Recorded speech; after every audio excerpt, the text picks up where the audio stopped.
Back during the dark ages of the 1990s, young Chris Miller stumbled upon an artifact that would become a lifelong obsession.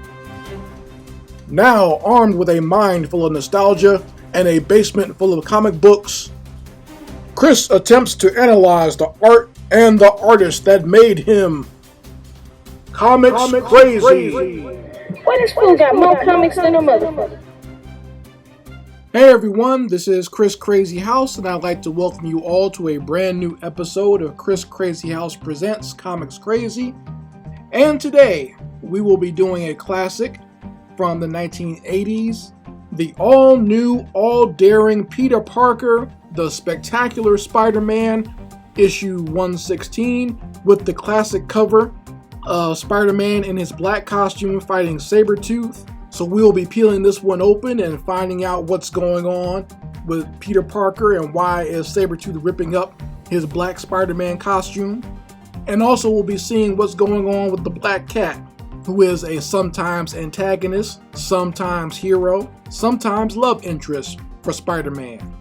So this should be a fun one with classic writing, classic artwork, and classic action in the Marvel fashion. Let's take a look at the creative team, shall we?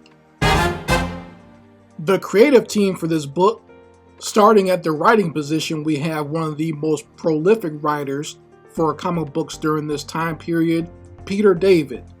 This man has written so many comics and created so many storylines that we all take for granted now. It's not even funny. The penciler for this book, we got another veteran of the comic book industry, Rich Buckler, the creator of Deathlock. This is another one that I don't think gets the credit that he should get in comics, and sad enough he's passed away now, but I feel he's one of those unsung heroes of the comic book industry. His name is not instantly recognized unless you either are in the industry or you're just an extreme fan like myself. But I have a lot of books that he worked on, and he's someone that I appreciate with not only their art style, but also how they lay out pages for these classic comic books. And backing him up, we got Bob McLeod doing the inks and Bob Sharen doing the colors. So let's peel open this book and see all the trials and tribulations of our favorite feral mutant, Sabertooth, as he's out here looking for a job, and also getting to the soap opera-like romance between the Black Cat, Peter Parker, and Mary Jane.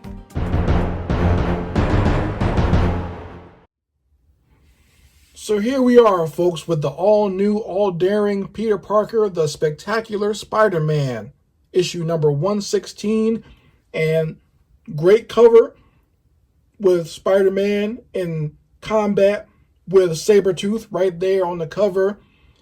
And I guess this has become a classic cover at this point, because I've seen it advertised and seen like people who have it still like within plastic or who have like really preserved this issue.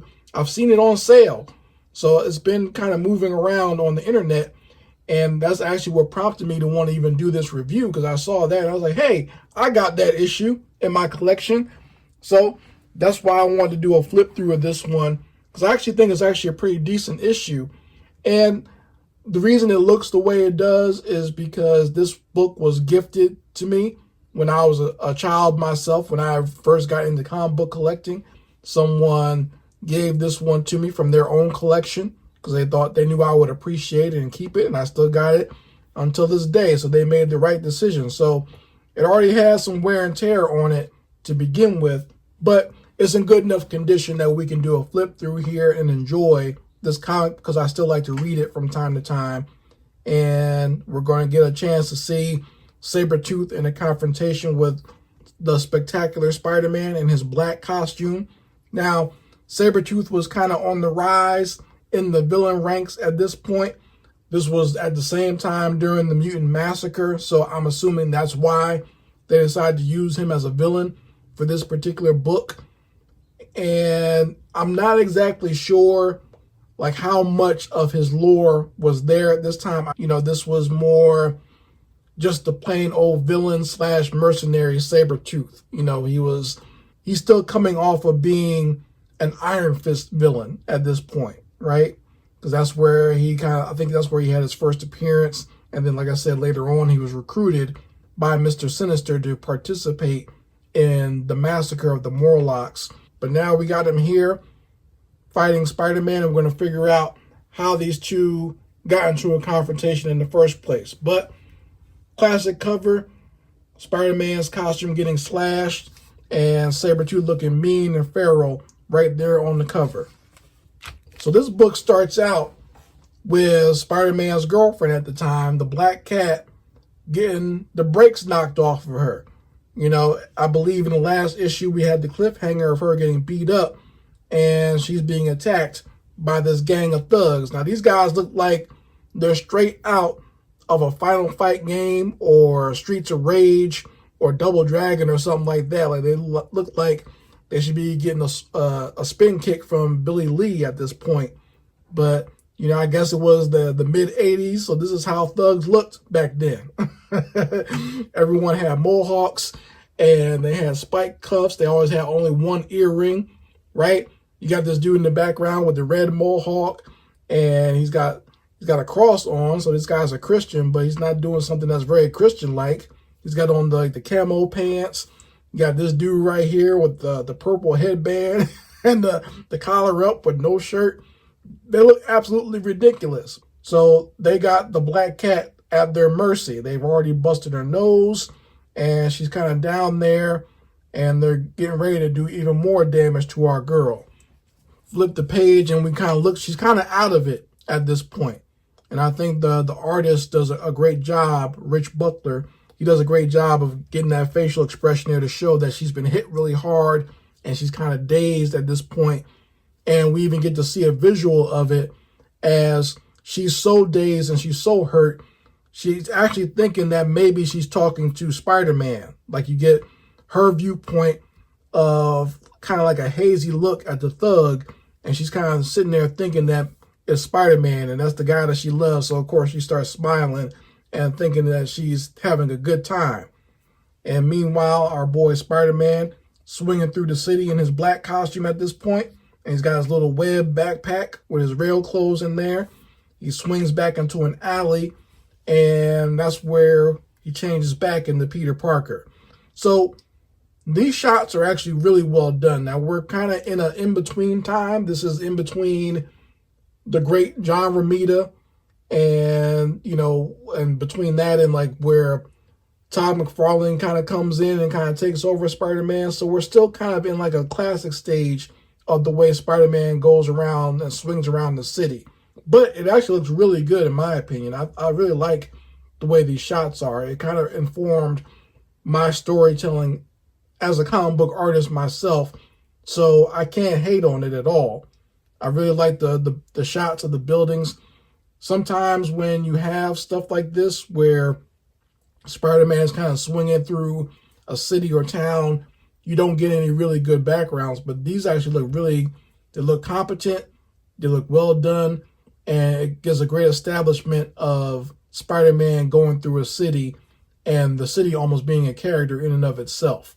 So what we have going on here story-wise is Peter Parker is actually going over to Mary Jane's house, and as he gets there, he sees Roderick Kingsley walking out of the front door of Mary Jane's apartment. So he's wondering what in the hell he's doing there. Now, all of us know at this point, if it's not been spoiled for you by now, I'm going to spoil it, that Roderick Kingsley is really the Hobgoblin. Now, that was not established at this point. Even when they did the very first reveal of the Hobgoblin, they didn't tell you this. This was retconned way later, where they established that Roderick Kingsley, a man who is a corporate owner and some guy who's like works in the modeling industry, was actually the villainous Hobgoblin. But we see him walking out of Mary Jane's apartment. Peter Parker is pissed off, wondering what in the hell is he doing here. And she's like, you know, he's taking some pictures of me for his clothing line. He's a clothing designer and he likes my body. He's like, oh, I bet he does like your body. So Peter Parker is pissed off and he decides to leave in a very angry way, slams the door, and his picture falls down.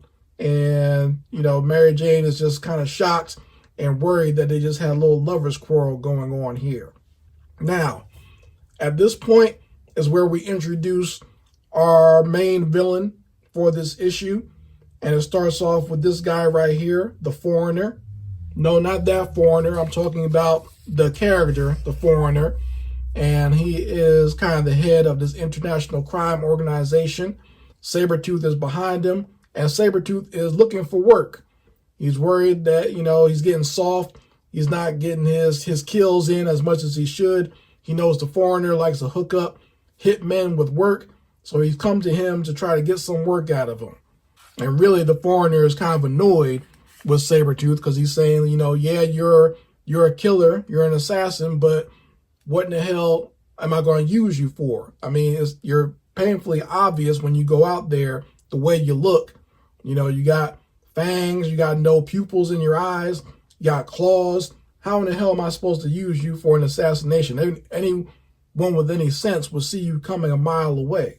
But of course, Sabertooth doesn't really want to hear that at this point. He's like, yo, Foreigner, I'm down bad right now. I need some work. And, you're the one that I got to come to get this work. So come on now. I know you got something for me. And while that's going on, we cut back to our scene here with the Black Cat. These guys have decided to take advantage of her, because she was kind of acting like she thought she was seeing Spider-Man. So she thought she was going to give her man a kiss. And it turns out it's the thug taking advantage of her. And as soon as he kisses her, she realizes what's been going on. That's when she decides to go into attack mode. And she goes crazy at this point, giving this guy a nice knee to the nuts, destroying them basically. And that's when his goons decide to step in to fight her. But the Black Cat is no slouch. Get a bit of a money shot here of her jumping over these guys' heads, kind of spread eagle there. They try catching her by the leg, but that doesn't work either. She puts this guy in a scissor hold and does a galactic chop, Captain Kirk style, right to the sides of this guy's ears. I haven't seen a move that good since Star Trek. So she clamps on that guy, does a spin kick, and knocks this dude out. Like I said, these guys are just rejects from a Double Dragon game, so it's easy to see how these guys would be getting their ass whooped. You might even see these guys in the Spider-Man arcade game, If they didn't decide to use some of those henchmen, these guys would have fit in well in the Spider-Man arcade game, which the Black Cat was also in. So we see some of the Black Cat's internal dialogue and see that, she's still in pain. She's still a little bit dizzy from getting knocked out. But the guys, they grab her up. They're hitting her in the stomach. These guys have no qualms at all beating up a woman. This is rough. The fact that they would beat a woman like this, she can't weigh more than 170 at the most. Probably not even that. She probably weighs 150 at the most, right? But they're beating her up, punching her in the stomach.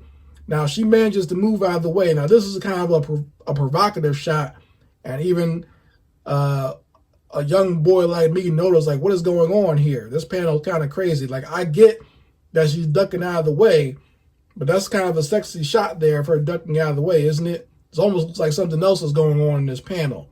But I'll skip past that and get on with what's going on here. So she ducks out of the way, she spins around, kicks this guy in the head, and then this dude decides to pull out a knife. He tries to stab her, and he winds up actually slashing her on the shoulder, but she blocks the most of it and kicks this guy in his junk. So at this point, she picks up the knife herself and has decided that she's going to do some serious surgery on these thugs. And, this guy, he wants to fight her, but she's like, come on, come and get me. And he says, man, this chick is crazy. Let me get out of here. Before he can run, she jumps on his back. And I'm assuming she winds up killing him, or at least cutting him up real good with this switchblade.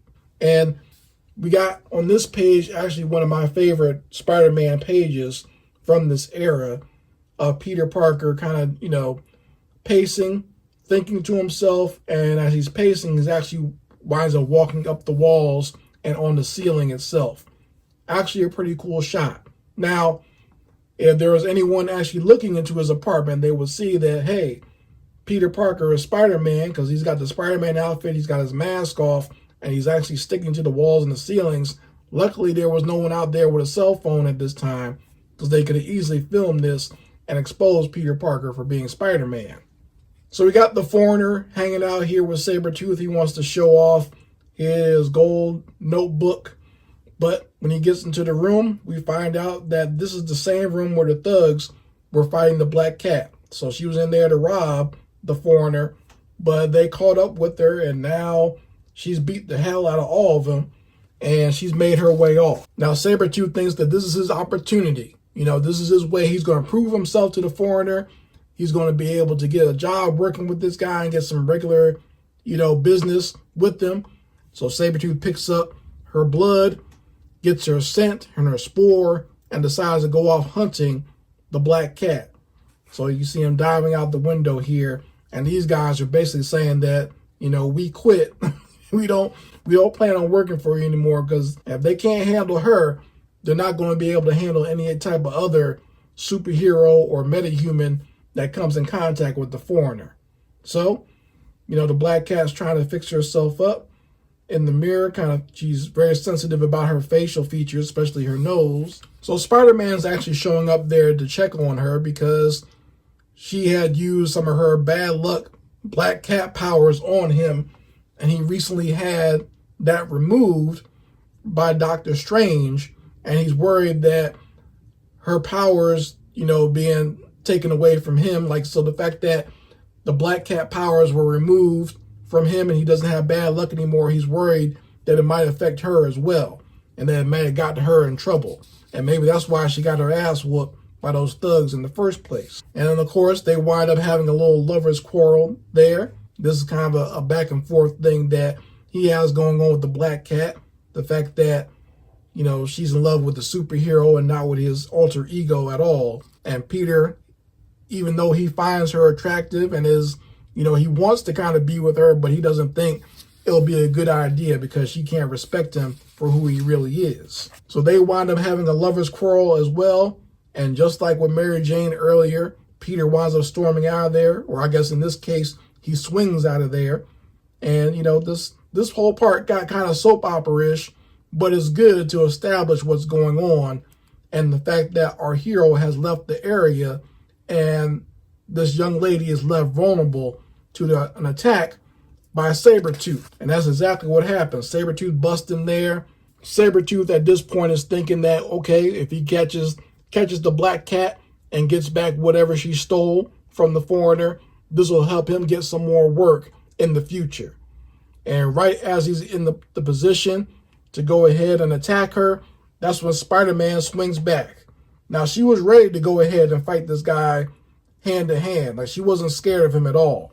And that's going to come up later when we get into the sequel to this particular story, but I'll save it for then. But just letting you know, the Black Cat is not scared of Sabertooth whatsoever. But our boy Spider-Man comes swinging back in there. This is actually a really good shot. I really like this panel a lot because you get a really good action shot of Spider-Man swinging in there, putting some feet on Sabertooth and him getting kind of knocked out of the way.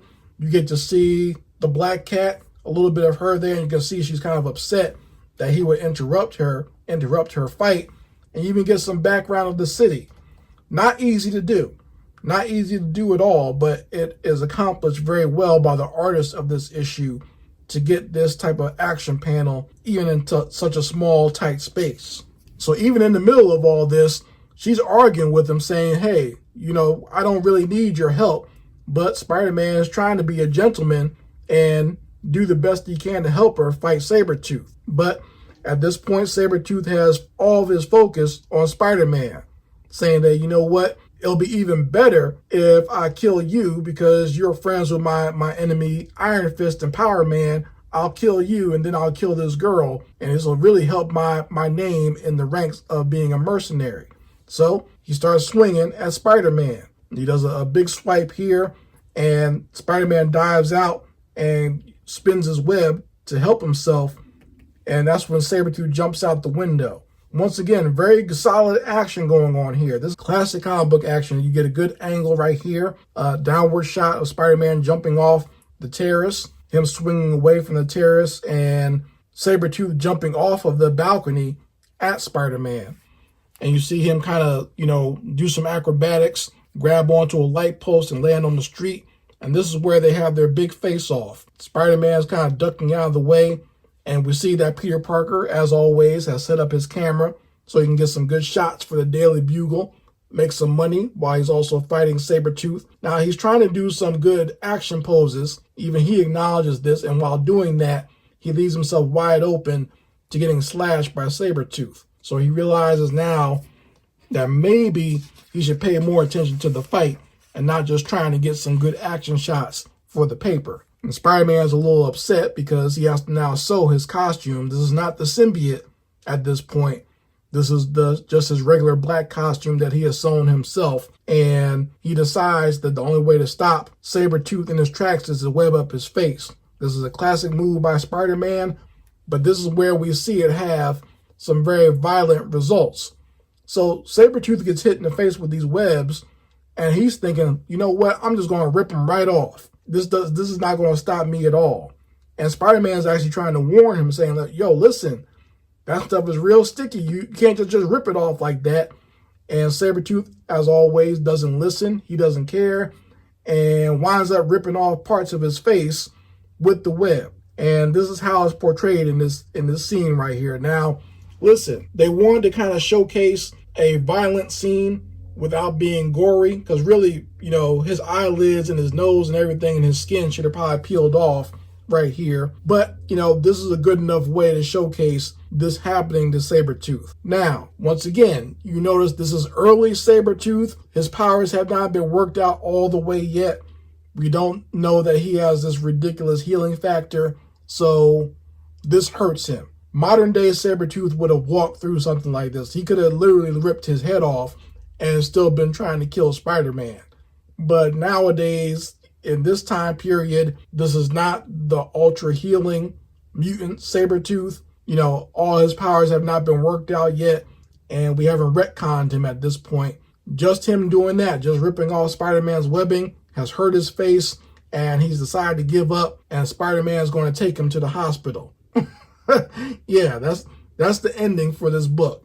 And, Spider-Man swings off, and the foreigner realizes that his brand new assassin that wanted to work for him has fallen off in a most embarrassing way. So obviously he's not going to want to use Sabertooth, because Sabertooth can be hurt that easy by Spider-Man. Overall, a solid issue. This is back in the day where you actually had a complete story out of these books. A whole situation could start, has a beginning, a middle, and an end. And we got lots of good action in this book, from the Black Cat fighting these thugs to Spider-Man having a confrontation with Sabertooth at the end. And once again, I know that it seems kind of weird. If you're a fan of X-Men or you're a fan of Sabertooth, you realize what his power set is. But once again, this was at a time where he didn't have the extreme healing factor. Even Wolverine at this time did not. He had a healing factor, but it was not as extreme as it is that we see in later comics from today. There's a time where Wolverine would get his stomach slashed and he would have to go recuperate for a while. Like, his healing factor actually took time, which I actually thought was a better concept, because now Wolverine can literally survive nuclear blast, and it gets kind of ridiculous, right? But before, he was still somewhat in danger, and it took his healing factor time to work. But, it was the same thing with Sabertooth. I guess he could heal, but I don't think it was really established at this time, because, like I said, he winds up pulling that webbing off and ripping his face. And we'll see when we get to the sequel part that he goes out even worse in that. But we'll get to that when we get there. So that is the end of the Spectacular Spider-Man 116. I hope you all enjoyed it. And rest assured, I will be doing the follow-up where Sabertooth makes his return to try to get revenge on Spider-Man. We'll be doing that one too. That one also has a very classic cover that I've always enjoyed from this era. I hope you all appreciate when I do flip throughs of these classic issues, I don't think they get talked about enough. You know, so many people concentrate, even myself, on the 90s. However, the artwork that appears in these books that a lot of people look over because it's not as flashy is still just as amazing and a great teaching tool for anyone who aspires to be a comic book artist or just do any type of sequential art. Speaking of flashy, next week on Comics Crazy, we will be doing New Mutants 98. That's right, we'll be diving into some classic Liefeld artwork and seeing the introduction of everyone's favorite mercenary with a mouth, Deadpool. So make sure that you're here next week for when I drop that one. Once again, if you want to support the channel, go to my website at chriscrazyhouse.net and purchase some of the books that I have there. These are my own creator-owned projects, both comic books, graphic novels, stickers, and coloring books. And you can also become a Patreon of Comics Crazy. All you gotta do is follow the link that is in the description box as well as the comment section. Thank you all for joining me here, and I hope to see you very soon. Make sure you like this video and subscribe to the channel so that you're here when I drop more videos for Comics Crazy. Anyway, Chris Crazy House signing out. Peace.